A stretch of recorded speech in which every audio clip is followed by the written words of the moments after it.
వ్యాప్తంగా అంటే సుమారు 1947 సంవత్సరం మొదలుకొని అప్పుడెప్పుడో జరిగినటువంటి కులగణన దేశవ్యాప్తంగా జరగలేదు. అంటే కుటుంబ సర్వే ఎట్లాగో కుటుంబ సర్వేలు చేయాలి కాబట్టి ఈ కుటుంబ సర్వేలో కులగణన అనేది చేపట్టాలి అని చెప్పి మోడీ గారు నిర్ణయించుకోవడం జరిగింది. అంటే Modi in sense Modi and Modi team కేంద్ర ప్రభుత్వం అనుకోండి ఫర్ ఎగ్జాంపుల్. మరి దీని వల్ల ఒక పక్క అక్కడ ఇండియా పాకిస్తాన్ వారికి సన్నద్ధం చేస్తా ఉంటే ఇటు మోడీ గారు ఎందుకు ఇప్పుడు కుటుంబ సర్వే అంటున్నారు, కులగణన అంటున్నారు? ఎందుకంటే మన భారతదేశంలో ఇప్పటి వరకు దేశవ్యాప్తంగా అంటే రాష్ట్రాలలో ఉన్నటువంటి ముఖ్యమంత్రులు, రాష్ట్రాల్లో ఉన్నటువంటి రాష్ట్ర ప్రభుత్వాలు కొన్ని రాష్ట్రాల్లో కులగణన అనేది చేసింది, కానీ దిగ్విజయంగా పూర్తి కాలేదు. ఇప్పుడు ఎట్లయితే మన కాంగ్రెస్ పార్టీ చేసినటువంటి కులగణన ఘోరంగా తయారైందో అట్లనే ఫర్ ఎగ్జాంపుల్ చెప్పాలంటే రాష్ట్రాల్లో చేసినటువంటి కులగణన కొంత క్లారిటీగా లేదు. అంటే కేంద్ర ప్రభుత్వం చేసేటువంటి కుటుంబ సర్వే అది చిరస్థాయిగా రికార్డ్స్ లో ఉండిపోతుంది. అండ్ ముఖ్యంగా భారతీయులు ఎవరు, సరే కులగణన ఇవన్నీ బీసీ, ఎస్టీ, ఎస్సీ, ఓసీ రిజర్వేషన్లు అన్ని సామాజిక వర్గాలు సమానత్వంతో ముందరికెళ్ళడము ఇవన్నీ ఓకే. మరి ఇప్పుడు ఎందుకు ఈ నిర్ణయం తీసుకున్నారు మోడీ గారు? ఇప్పుడెందుకు మరి బీజేపీ అధికారంలోకి కేంద్రంలో వచ్చి సుమారు 10 సంవత్సరాలు దాటింది కదా, మరి ఇప్పుడెందుకు ఈ నిర్ణయం తీసుకున్నట్టు? పాయింట్ నెంబర్ 1, కుటుంబ సర్వే అనేది మనకు స్వతంత్రం రాకముందు, స్వతంత్రం వచ్చిన తర్వాత జరిగింది, చాలా ఏళ్ళు అయిపోయింది. తర్వాత ఇప్పుడు లేటెస్ట్ సర్వే అనేది మన ఇండియాలో లేదు. సో ఎవరు ఏ ప్రాంతమో ఎవరు ఏందో అనేది ఎవరికి తెలియనటువంటి అంశం. ఇప్పుడు సామాన్యులపై, టూరిస్టులపై ఏదైతే పిఓకేను మరి విలీనం చేయాలి అన్న ఉద్దేశంతో ఏదైతే దాడి జరిగిందో, నువ్వు హిందువా ముస్లిం అని అడిగి మరి చంపినారో, అసలు మోడీ గారు అందరినీ పిలుస్తున్నారు. అక్కడ సౌదీ నుంచి వచ్చిన తర్వాత అందరితో మీటింగ్లు పెడుతున్నారు, వెళ్తున్నారు, వస్తున్నారు. చాలా మీటింగ్స్ జరుగుతూ ఉన్నాయి, చాలా ఫాస్ట్ గా మీటింగ్స్ జరుగుతూ ఉన్నాయి. ఒక పక్క పాకిస్తాన్ వాళ్ళకు చెమటలు పడతా ఉన్నాయి. మేకపోతు గాంభీర్యం ప్రదర్శిస్తా ఉన్నారు. మేకపోతు గాంభీర్యం అంటే మాకు అసలు ఏం భయం లేదు మేము అన్నట్టు వాళ్ళది అయిపోయింది.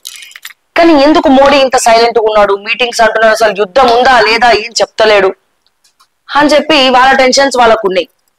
వాళ్ళు రంగం సిద్ధం చేసుకోవాలనుకుంటున్నారు, కానీ మనకు ఆర్మీ చీఫే లేడు. రాజీనామా చేసి వెళ్ళిపోయింది, ఇదేదో ఉంది కథ. ఎందుకంటే భారత సైన్యం అనేది అతి పెద్ద సైన్యం, ప్రపంచంలో 2వ ఆర్మీ 4వ ఆర్మీ స్థానాలు. మనం ఏ యుద్ధానికి వెళ్ళినా మనం దిగ్విజయంగా పూర్తి చేసుకుని వచ్చాం. ఎందుకంటే మన సైనికులకు ఉన్నటువంటి ఆయుధం, లక్షణం, ధైర్యం, దేశభక్తి. వేరే ఏ దేశంలో చూసినా మన దేశంలో ఉన్నటువంటి దేశభక్తి వేరే దేశాలలో ఉండదు. ఇది కావాలంటే మీరు రాసి పెట్టుకోండి. సో మెయిన్ ఆ దేశభక్తి, మన దేశం జోలికి వచ్చినా, మన మట్టి జోలికి వచ్చినా, మట్టిలో మట్టిలో వాళ్ళు కూరుకుపోయేలాగా చేసేటువంటి విధంగా ఉన్నటువంటి కోపం. సో ఇవన్నీ కూడా మన సైనికులు ముందరికి తీసుకెళ్తున్నారు అనమాట. అంటే వాళ్ళంతా మొండి పట్టుదలతోటి పోర్చుగల్ మన దేశంలో బాగా వేసినప్పుడు పోర్చుగల్ ని కూడా తరిమి కొట్టడంలో మన ఆర్మీయే సాటి. మరి సరే, దేశము ఆల్రెడీ మీ అందరికి కూడా తెలిసిన విషయం ఏంటంటే, యాక్చువల్ గా దీని గురించి మాట్లాడద్దు, బట్ నిన్న జరిగినటువంటి అత్యవసర భేటీలో నరేంద్ర మోదీ ఎమర్జెన్సీ ప్రకటిస్తున్నారా, ఎమర్జెన్సీకి పిలుపునిస్తున్నారా అంటే అవుననే చెప్తున్నాయి విశ్వసనీయ వర్గాల సమాచారాలు మొత్తం. ఎందుకంటే ఎమర్జెన్సీ అనేది జరుగుతుంది, ఎవడు అతీత శక్తులు ఎక్కడ ఉన్నా నిర్దాక్షిణంగా కాల్చి పడేయండి అని నరేంద్ర మోదీ గారు స్ట్రిక్ట్ ఇన్స్ట్రక్షన్స్ ఇచ్చినారు. అండ్ అలాగే భారతదేశ వ్యాప్తంగా ప్రతి ఒక్కరు సుమారు 80% మంది యుద్ధం జరగాలి, పాకిస్తాన్ ని నామరూపం లేకుండా చేయాలి. ఇంకెన్ని రోజులు ఇట్లా అనే దానిపైన ప్రతి ఒక్క దేశ ప్రజలందరూ కూడా ఈ దాడి తర్వాత చాలా ఎమోషనల్ అవుతున్నారు. చాలా చాలా చాలా యుద్ధం జరగాలి అని అంటున్నారు. కాకపోతే ఇక్కడ మోదీ గారు కానీ కేంద్రం ప్రభుత్వం కానీ మన సైనికులు మన మిలిటరీ పర్సన్స్ కానీ పాకిస్తాన్ 100% నో డౌట్ డ్యామేజ్ అయిపోతుంది భారతదేశంలో మనం యుద్ధం ప్రకటించిన తర్వాత. కానీ కొద్ది గొప్ప మన ఇండియాలో అట్లీస్ట్ వాళ్ళది ఒక 80% డ్యామేజ్ అయినప్పుడు మనది ఒక 20% అన్న మనకు కోల్పోవాల్సి వస్తుంది అనేది కూడా వీళ్ళు అంచనా వేశారు. అంటే ఏ మాత్రం ఈ 20% ప్రజలు 20% ఏరియా భారతదేశంలో ఎక్కడెక్కడైతే బార్డర్స్ ఉన్నాయో అంటే పాకిస్తాన్ ఇండియా బార్డర్స్ ప్రాంతాలు ఏవైతే ఉన్నాయో, సో ఇక్కడ భారతదేశం ఇండియా బార్డర్స్ ఎక్కడెక్కడైతే ఉన్నాయో అక్కడ ఆస్తి నష్టం జరగచ్చు, ప్రాణ నష్టం జరగచ్చు. ఇక పైకి అవి న్యూక్లియర్ కానీ అవన్నీ ఎప్పుడో పాతవి ఎక్కడ పాకిస్తాన్వి. సో ఏ రకంగా చూసినా ఇండియా ముందంజలో ఉంటది, విజయం మనదే ఉంటది. సో అందుకే మోదీ గారు కూడా మన ఆర్మీ పర్సన్స్ కి వాళ్ళకి ఫుల్ ఫ్రీడమ్ ఇచ్చేసి నిన్న మీ ఇష్టం, ఇంకా కేవలం డేట్ టైం చెప్పండి అంతే, ఏ రోజు ఏ టైం. ఇప్పటికే పాకిస్తాన్ బార్డర్ దగ్గర ఏం జరుగుతుందో అర్థం కాక పాకిస్తాన్ ఆర్మీ వాళ్ళందరూ కూడా మోరించారట బార్డర్స్ లో. మన మిసైల్స్ అండ్ అలాగే మన యుద్ధ నౌకల దగ్గర నుంచి ప్రతిదీ కూడా రంగం సిద్ధం చేసుకున్నారు. సో ఇట్లా చెప్పుకుంటూ పోతే సరే ఇది నడుస్తూ ఉంటది. అంటే ఇది బయట భారతదేశం బయట ఉన్న వాళ్ళని తరిమి కొట్టడం. కానీ భారతదేశంలో ఉన్న వాళ్ళని ఎట్లా తరిమి కొట్టాలి? వీళ్ళు భారతీయులు, వాళ్ళని శ్రావ్య అనే అమ్మాయి ఉంది మా భారతీయురాలు అని ఎట్లా తెలుసుకోవాలి? ఆధార్ కార్డు ఉంటే సరిపోదు కదా, వాళ్ళ పుట్టు పూర్వత్రాలన్నీ కూడా తెలవాలి. అసలే కొన్ని సంవత్సరాల నుంచి మనకి కేంద్ర ప్రభుత్వం ఎటువంటి కుటుంబ సర్వేలు చేయలేదు. మీరు ఎంక్వైరీ చేసుకోండి, ఎక్కడా కూడా సుమారు 60-70 సంవత్సరాల పైనే మనకి కుటుంబ సర్వేలు చేయలేదు. సో ఇప్పుడు ఈ కుటుంబ సర్వే చేయడం వల్ల ఎవరు భారతీయుడు కాదు, భారతీయులు కాని వాళ్ళందరినీ కూడా దేశం బయటికి పంపించేయడానికి ఇప్పుడు మోడీ గారు తీసుకున్నటువంటి నిర్ణయమే ఈ కుటుంబ సర్వే. అట్లాగే ఈ కుటుంబ సర్వే ఎలాగో చేస్తున్నాం కాబట్టి కులగణన చేయాలి. ముఖ్యంగా అన్ని కులాలకు, అన్ని సామాజిక వర్గాలకు సంక్షేమ పథకాల దగ్గర నుంచి ప్రతి ఒక్కరికి కూడా న్యాయం జరగాలి అంటే ప్రభుత్వం తరపున లబ్ధి పొందాలి, సామాజిక న్యాయం అనేది చేయాలి అన్న ఉద్దేశంతో, ఒక మంచి ఉద్దేశంతో మోడీ గారు కులగణన చేయాలి అనే కులగణన చేయాలి అనే ఒక సంకల్పం నిర్ణయించుకున్నారు. దానికి అంటే మొత్తం అఖిల పక్షం అంతా కూడా దానికి ఆమోదం తెలిపింది. అందరు కూడా హ్యాపీగానే ఉన్నారు. ఎందుకంటే గతంలో ఇదే పార్లమెంట్ లో ఎన్నోసార్లు ఇండియన్ కాంగ్రెస్ కూడా కుటుంబ సర్వే గురించి మాట్లాడింది. అంటే వాళ్ళు ఉన్నప్పుడు చేయలే. ఇప్పుడు 60-70 సంవత్సరాలు 80 సంవత్సరాలు ఎవరి చేతిలో ఉందండి భారతదేశం? కాంగ్రెస్ పార్టీ చేతిలోనే ఉన్నది, నేషనల్ కాంగ్రెస్ చేతిలోనే ఉంది. అప్పుడు ఎప్పుడు కూడా వీళ్ళు కుటుంబ సర్వే ఇప్పటి వరకు చేయలేదు, కులగణన చేయలేదు. నేను చెప్పేది కేంద్రంలో. కానీ ఇప్పుడు ఈ 10 సంవత్సరాల నుంచి కులగణన చేయాలి, కుటుంబ సర్వే చేయాలని చెప్పి అడుగుతా వస్తా ఉన్నారు. సో దానికి ఇప్పుడు టైం వచ్చింది, ఎట్లాగో కుటుంబ సర్వే చేయాలి. ఎందుకని ఎవరు భారతీయుడు కాదు, భారతీయుడు కాని వాళ్ళందరూ కూడా దేశం బయటికి వెళ్ళిపోవాలా. ఎందుకంటే ఈ భారతీయులు కాని వాళ్ళు ఎవరైతే ఉన్నారో అక్కడి నుంచే వస్తున్నాయి అసలు పంచాయతీలన్నీ, అక్కడి నుంచే వస్తున్నాయి.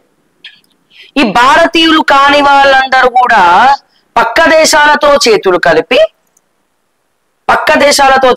కలిపి మన భారతీయుల మధ్యలో చిచ్చు పెట్టడాలు, ఇక్కడ హిందువులే టార్గెట్ గా ఉండడాలు, దాడులు చేయడాలు, ఇవన్నీ ఒకటేంటండి 100 రకాలుగా జరుగుతున్నాయి.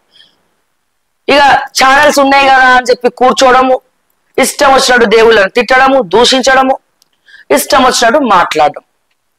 ఇక పెద్ద విచిత్రం ఏంటంటే ఇప్పుడు కుటుంబ సర్వే చేయకపోతే, కులగణన చేయకపోతే మన రాష్ట్రంలో ఏ గతి పట్టిందండి? మన కులగణన చేస్తే ఫెయిల్ అయిందండి కాంగ్రెస్ పార్టీ. ఎందుకు ఫెయిల్ అయింది? బీసీ సామాజిక వర్గం ఎక్కువ ఉందని చెప్తుందట కాంగ్రెస్, కానీ బీసీలో హిందువులు లేరని చెప్తుందట. ఇప్పటి వరకు దిక్కు మొక్కు లేదు. మళ్ళా ఇంతమంది మాట్లాడిన తర్వాత మళ్ళీ రీసర్వే అంటది, అదే వాళ్ళ జేబులలోకి పెట్టినట్టు మళ్ళీ రీసర్వే అంటది. అంటే రీసర్వే చేయాలి అంటే మళ్ళా కుటుంబ సర్వే చేయాలి, మళ్ళా కులగణన చేయాలని చెప్పి కాంగ్రెస్ పార్టీ చేస్తే ఆ మళ్ళీ కుటుంబ సర్వే ఏమైందండి, మళ్ళీ కుటుంబ సర్వే కూడా అటకెక్కింది. అది ఏం జరిగిందో ఏం జరగలేదో తెలియలేదు. సో ఏదైనా సర్వే ఆఫ్ ఇండియా అనేది కీలక పాత్ర పోషిస్తుంది. సో భారతీయులు ఎవరు కాదు. సో మన ఇండియాలో ఉంటూ మన ఇండియా మన హిందుస్థాన్ మట్టి వాసన పీల్చుకుంటూ పక్క దేశాలకి పనిచేసేటోడు తుప్పొదిలేయడానికే ముఖ్యంగా ఈ కుటుంబ సర్వే, ఈ కులగణన. దీంతో పాటుగా ఎట్లాగో కుటుంబ సర్వే చేస్తున్నాం కాబట్టి కుటుంబ సర్వే చేస్తే ఇన్నేళ్ల నుంచి చేయలేదు, కొన్ని సంవత్సరాలుగా చేయలేదు. అసలు మన భారతదేశ వ్యాప్తంగా ఎన్ని కులాలు ఉన్నాయి, ఎన్ని మతాలు ఉన్నాయి, ఆ కులాలకు అన్ని రకాల సంక్షేమ పథకాలు అందుతుందా, సామాజిక న్యాయం అనేది జరుగుతుందా అనే ముఖ్యంగా మోడీ గారు కానీ కేంద్ర ప్రభుత్వం కానీ అట్లాగే అఖిల పక్షం అందరి మద్దతుతోటి ఈ నిర్ణయం తీసుకున్నారు. చాలా సంతోషమైనటువంటి విషయం. ఒక్కొక్కటిగా పావులు కదుపుతూ మోదీ గారు చేసుకుంటూ వస్తా ఉన్నారు అన్ని కూడా. సో ఈ కుటుంబ సర్వే అయితే గనక మనోడెవడో పరాయివాడెవడో ముందుగా తెలుస్తుంది. Point number 1. పాయింట్ నెంబర్ 2, వాళ్ళు దేశం దాటి వదిలిపోయే పరిస్థితి వస్తుంది. లేకపోతే ఇంకేదో ఇప్పుడు ట్రంప్ ఎట్లనైతే అక్కడ దేశంలో అమెరికాలో ఆంక్షలు పెట్టిండో అటువంటి ఆంక్షలు కూడా ఏమన్నా తీసుకురావచ్చు. పాయింట్ నెంబర్ 3, సామాజిక న్యాయం. ఇంకా రాజ్యాంగంలోనే రాసి ఉన్నటువంటి ఈ సామాజిక న్యాయం మన బతుకులలో మన జీవితాలలో లేవు.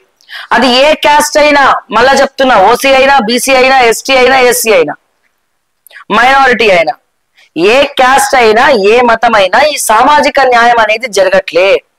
మాట్లాడితే ఇండియా ఈజ్ సెక్యులర్ కంట్రీ అంటారు. సో ప్రతిదాన్ని సవరించేటువంటి రాజ్యాంగము ఇది మాత్రం సవరించాం మనం. అంటే ఇక్కడ నేను ఏం చెప్పుకొస్తున్నానంటే, మనము అంబేద్కర్ జయంతిలు జరుపుకుంటాం, అంబేద్కర్ గారిని పూజిస్తాం, గౌరవిస్తాం, జై భీమ్ అంటాం. ఆయన గుర్తొచ్చినప్పుడల్లా అక్కడ స్టాచ్యూ కనబడితే పోయి మాడలేస్తాం. కానీ అంబేద్కర్ వాదంలో మాత్రం ఎవరు నడవరు. జై భీమ్ అన్న వాళ్ళకు కూడా మళ్ళా కులం అడ్డొస్తుంది, మళ్ళా వాళ్ళ మతం అడ్డొస్తుంది, అన్నట్టు వస్తుంది.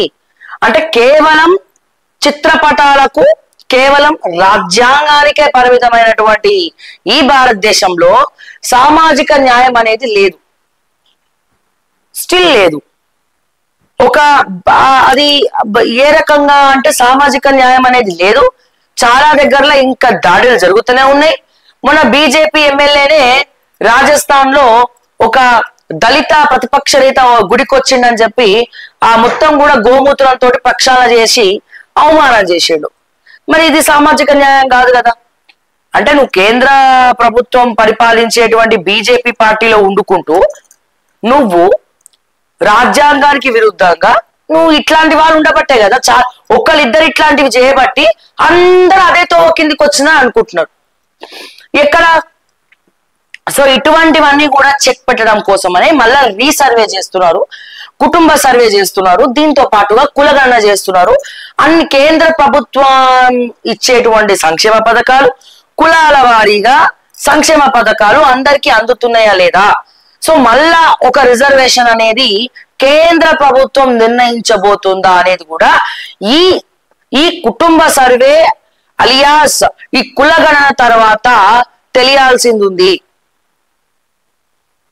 ఒక పక్క యుద్ధం, మరో పక్క మన అంతర్యుద్ధం. బయట యుద్ధం, మన అంతర్యుద్ధం. అంటే ఏంది, మనలో మనం అంటే మనోడోడు పక్కోడోడు. అండ్ దీని తర్వాత ఈ కుటుంబ సర్వే తర్వాత ఈ కులగణన తర్వాత అంటే రాష్ట్ర ప్రభుత్వం చేసేది వేరు, కేంద్ర ప్రభుత్వం చేస్తే చాలా పర్ఫెక్ట్ ఉంటది. అంత మంచి మంచి హైయర్ అఫీషియల్స్ ఉంటారు, పగడ్బందీగా ప్లాన్ చేసి చేస్తారు. ఎట్లా పడితే అట్లా, ఎవడు పడితే వాడు చేయడానికి వేలు పెట్టడానికి ఉండదు. ఒక అందరి నిర్ణయాల ప్రకారమే జరుగుతుంది ఏది జరిగినా. ఎందుకంటే కేంద్రం అనేది ప్రామాణికం. అది కేంద్ర ప్రభుత్వం ఏ సర్వే చేసినా అది ఖచ్చితంగా చరిత్ర పుటంలో నిలుస్తుంది. 2025 సంవత్సరంలో నరేంద్ర మోదీ గారు బీజేపీ హయాంలో తీసుకున్నాడు. తర్వాత ఏ ఏ ఏ కేంద్ర ఏ పార్టీ కేంద్రాన్ని పరిపాలించినా గిరిచిన స్థాయిగా నిలిచిపోతుంది. రికార్డ్స్ లో ఉంటాయి. ఎంతమంది ఉన్నారు 2025 సెన్సస్ ప్రకారం, government of India survey census ప్రకారం 2025 లో ఎంతమంది ఉన్నారు, ముస్లింలు ఎంత, క్రిస్టియన్లు ఎంత, హిందువులు ఎంత, హిందువుల్లో ఎస్టీలు ఎంత, ఎస్సీలు ఎంత, ఓసీలు ఎంత. అయితే ఇక్కడ మళ్ళా ఇంకొక పంచాయతీ ఉంది, దీన్ని రకంగా కన్సిడర్ చేస్తారు. ఇట్లా ఒక్కొక్కటి కూడా ఏంటది. ఇప్పుడు అంటే నాకు కొద్ది మేర తెలుసు దీని గురించి. మన రాష్ట్రంలో బీసీలుగా పిలువబడేటువంటి కొన్ని కులాలు, కొన్ని రాష్ట్రాలలో వాళ్ళు ఓసీలు, అక్కడ వాళ్ళ ప్రాతిపదికన వాళ్ళు ఓసీలు. అంటే ఫర్ ఎగ్జాంపుల్ ఇక్కడ ఫర్ ఎగ్జాంపుల్ బీసీలో ఒక సామాజిక వర్గం తీసుకుందాం, ఒక యాదవ్నో లేకపోతే ఇంకోనో తీసుకుందాం. కానీ కొన్ని రాష్ట్రాలలో వాళ్ళు ఓసీలు. అంటే ఏంది, ఇక్కడ వాళ్ళ కుల ప్రాతిపదికన ఎంతమంది ఎక్కువ అధిక శాతం వాళ్ళు ఉంటారో మళ్ళీ రాష్ట్రాల తరపున మళ్ళీ విభజిస్తారు దాన్ని. సో ఇది కూడా చాలా జాగ్రత్తగా చేయాల్సినటువంటి అంశం. ఇది ఎప్పుడో అంటే మన స్వాతంత్రం సమయంలో జరిగినటువంటి కుటుంబ సర్వే తర్వాత మన కేంద్ర ప్రభుత్వము సెన్సస్ అనేది రిలీజ్ చేయలేదు. కుటుంబ సర్వే కులగణన అనేది చేయలేదు. కుటుంబ సర్వే లేదా తూతు మంత్రంగా ఈ రాష్ట్రాలు ఇచ్చినటువంటి రిపోర్ట్ ప్రకారం వాళ్ళు ఏదో ఫాలో అయినారు. కానీ స్వయాన రంగంలోకి దిగి కేంద్ర ప్రభుత్వము కుటుంబ సర్వే గాని కులగణన గాని ఇప్పటి వరకు చేయలేదు. ఇది చాలా సంతోషకరమైనటువంటి అంశం. చాలా మంది సంతోషపడాలి. దీంట్లో మళ్ళీ కాంట్రవర్సీలు, దీంట్లో మళ్ళీ చిచ్చులు పెట్టడాలు ఏం లేవు. ఒకవేళ ఏదైనా చేస్తే సలహాలు సూచనలు, అంటే ఏ రకంగా చేయాలి, పగడ్బందీగా ఎటువంటి లోటుపాట్లు లేకుండా ఎట్లా చేస్తే బాగుంటుంది అనే సలహాలు సూచనలు ఇవ్వడం తప్ప అంతకు మించి ఇక్కడ ఎవరం కూడా ఏం చేయలేనటువంటి పరిస్థితి. సో